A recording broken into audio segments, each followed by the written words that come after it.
The chamber aboard the Arbiter-class cruiser smelled faintly of metal and orchids, an odd combination the human, Jonah Hale, found curiously soothing. Fluorescent vines curled along the walls, pulsing with a slow bioluminescent rhythm that matched the gentle hum of the ship's drive. Across from him sat Ambassador Ariath, regent of the Lethari Conclave, a tall, willowy creature whose skin shifted between sea green and moonlight silver as she breathed. Ariath's eyes, six, rimmed with a soft, oil-slick sheen, were fixed on Jonah in a way that made the room small and private.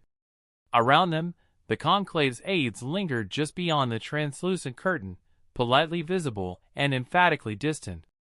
"I am giving you one chance to make love to me, human. Do it now, or it will be too late," she said, voice like wind across tall reeds.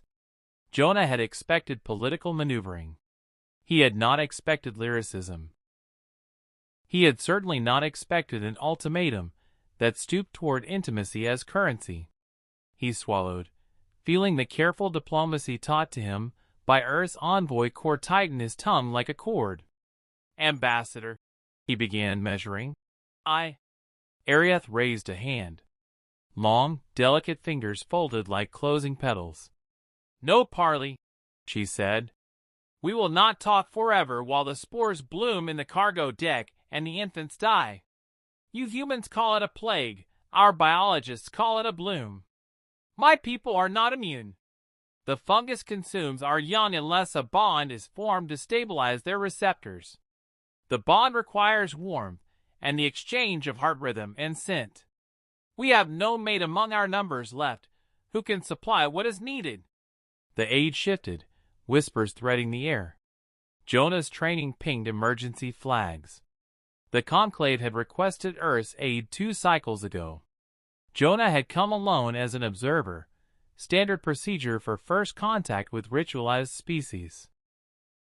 He had expected exchanges of knowledge, maybe some symbolic kissing of ceremonial flags. He had not expected to be asked to step into a role that, in Lethari culture, had genetic consequence. He thought of the images his grandmother had given him as a child, photos of her nursing a hurt orchard back to health, the way she tended the injured tree until new sap rose. Humans had grown up where the world fought back. Jonah had learned to be practical, to hold a child when it cried, to press a cooling cloth to a feverish brow. He had not known those quiet skills would be what the galaxy called a weapon. "Why me?" Jonah asked. "Why a human?" Ariath's lower lids fluttered. "Because you are here. Because the humans, your species, exhibit a peculiar physiology, warm, resilient, and marked by an olfactory complexity that soothes our infants' receptors. We have studied your transmissions. We know humans can inspire loyalty and calm in creatures great and small. We need that." "Do you refuse?" It was not a demand born of malice. It was raw, urgent, a plea threaded through with fear. The Conclave had watched their numbers fall. The elders had made a choice. One bond might save hundreds. Jonah felt the weight of those small bodies falling into his palm, like the fragile clay eggs his sister once kept. Somewhere in his chest something stubborn and human and old rose up. He thought of Earth's diplomats, trained to refuse impossible choices with principle. He thought, too, of his mother, who had once stepped between 2 neighbors fighting and put out her hands until both men stopped. What, Jonah wondered, was diplomacy if not the courage to take another's pain onto oneself? "If this will save them." He didn't finish. He did not need to. He stood. The ritual that followed was less theatrical than Jonah had feared. They did not remove clothing in some dramatic gesture. There were no whispered cosmic vows. Instead, Ariath led him to a shallow basin filled with warm, mineral water scented with crushed moonleaf. The nearest aides drew the curtain closed. Jonah's heartbeat drummed loud enough in his ears to drown out the bioluminescent pulse. Ariath placed her palm against his sternum. Her skin was cool, and when she smiled the 6th eye winked like a shy moon. "Match me," she murmured. Jonah pressed his own hand over hers. He tuned to the cadence she set. Long inhale, slow exhale, the rhythm of fostered calm. He matched her breath to his, and then tuned his awareness outward, to the scent of the orchids, to the faint chemical undertone of the ship, to the nervous quiver in Ariatha's shoulders. He offered warmth, an easy, human closeness that required no words. Ariatha's tendrils of hair, slender, filamentous, drifted across his wrist and carried a trace of the cargo deck's flora. Jonah cupped them, as if they were a child's hand. "Tell me a story," she whispered. Her translation glyphs, implanted at the base of her skull, rendered his name into a two-tone bell. "Once," Jonah said, before he knew why, "my grandmother planted a tree in winter. Everyone told her it was foolish, but she kept watering it, and she wrapped the roots with cloth at night. Come spring, the tree bloomed so brightly you could see it from the road."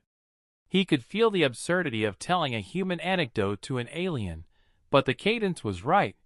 The imagery worked. The tree survived because someone would not give up. Ariatha's skin darkened to a richer green.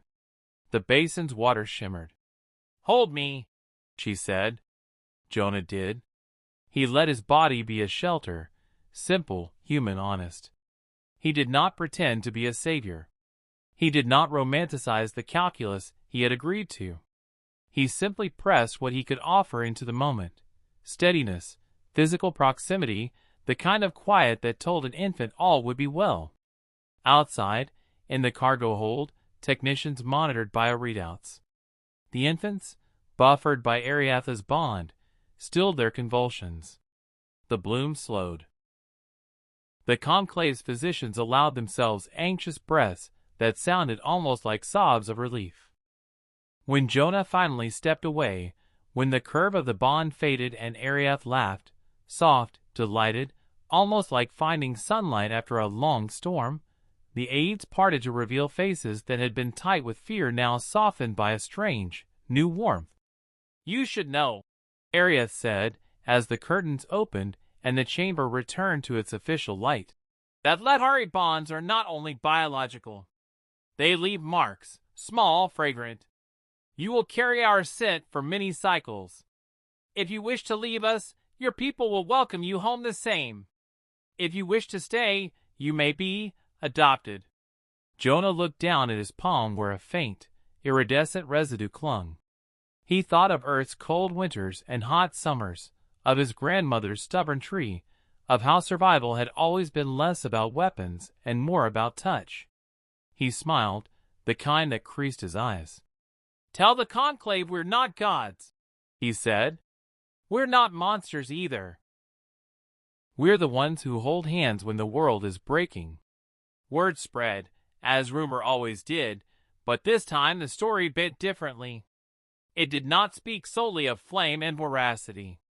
It carried, along with the image of a human standing in a moonlit basin, the softer truth that sometimes the deadliest thing the galaxy encountered in a human was their ability to make room for another's hurt, to shelter it until the bloom passed.